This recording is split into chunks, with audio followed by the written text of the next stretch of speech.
ఉమ్మడి గుంటూరు జిల్లాలో రాజకీయాలు రసవత్తరంగా మారాయి. వచ్చే ఎన్నికలు ఎలాగైనా గెలిచేందుకు వ్యూహాలను అమలు చేస్తున్న వైసీపీ మరో కీలక నిర్ణయం తీసుకుంది.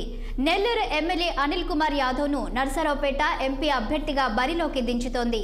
దీంతో గుంటూరు రాజకీయ స్వరూపం ఒక్కసారిగా మారిపోయింది.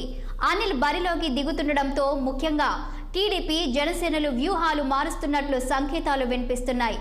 అనిల్ను ఢీకొట్టే సరైన వ్యక్తి కోసం వెతుకుతున్నట్లు తెలుస్తుంది. దీనిపై మరింత సమాచారాన్ని మా ప్రతినిధి పవన్ అందిస్తారు.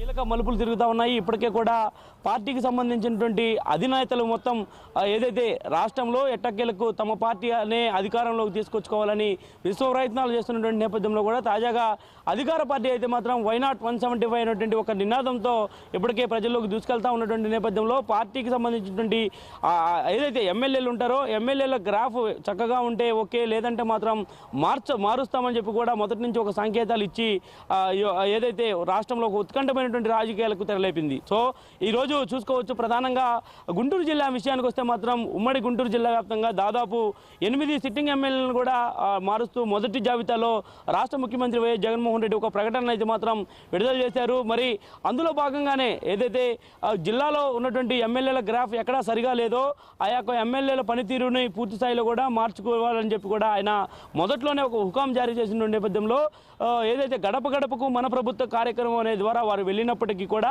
అక్కడ ఉన్నటువంటి పరిస్థితుల నేపథ్యం కానీ లేదంటే ప్రజల నుంచి ఏదైతే మద్దతు లేకపోవడం కానీ ఈ పరిణామాలన్నీ కూడా ఏదైతే సంబంధించినటువంటి వైఎస్ఆర్ కాంగ్రెస్ పార్టీలో ఒక టీం అంతా కూడా దీనిపై ఒక ప్రత్యేక దృష్టి సారించి ఒక నివేదికను మొత్తం కూడా ఏదైతే అధినాయకుడికి ఇవ్వడం, అధినాయకుడు 8 నియోజకవర్గాల్లో కూడా మొదటిగా లిస్టు విడుదల చేశారు.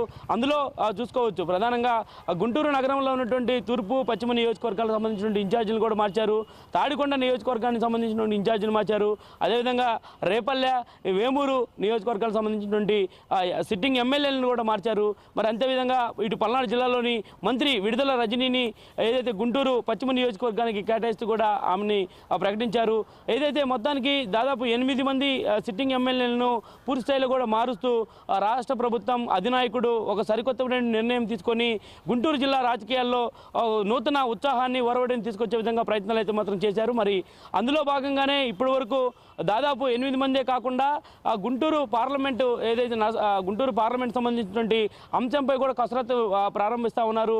ఇప్పటికే అందులో రేసులో మా ఎంపీ గతంలో ఎంపీగా పనిచేసినటువంటి మోదుగుళ్ళ వేణుగోపాల్ రెడ్డిని తీసుకురావాలని చెప్పి ఒక ప్రయత్నం కూడా జరుగుతూ ఉంది. మరి అంతేకాకుండా ఇటు పల్నాడు జిల్లాలో ఏదైతే నర్సరావుపేట పార్లమెంట్ ఎంపీగా కొనసాగుతున్నటువంటి శ్రీకృష్ణదేవరాయలు కొద్ది రోజుల క్రితమే పార్టీకి రాజీనామా చేశారు. రాజీనామా చేసిన అనంతరం అక్కడ ఏదైతే వైకాపా సంబంధించినటువంటి నెల్లూరు ఎమ్మెల్యేగా ఉన్నటువంటి ఏదైతే అనిల్ కుమార్ యాదవ్ని తీసుకొచ్చి గుంటూరు ఏదైతే పల్నాడు జిల్లాలోని నర్సరావుపేట ఎంపీగా కూడా బరిలోకి దించేందుకు కూడా ప్రయత్నాలు చేయడం, అదేవిధంగా నిన్న రాష్ట్ర ముఖ్యమంత్రి ఆ ప్రకటన కూడా విడుదల చేశారు. నిన్న ప్రకటించినటువంటి అభ్యర్థుల లిస్టులో కూడా అనిల్ కుమార్ పేరుని ప్రస్తావించడమే కాకుండా ప్రస్తుతం గుంటూరు జిల్లాలో ఉన్నటువంటి 17 నియోజకవర్గాల్లో ఎట్టకేలకు వైఎస్ఆర్సీపీ తన వ్యూహాలకు పదును పెడుతున్నటువంటి పరిస్థితి కూడా కనిపిస్తూ ఉంది.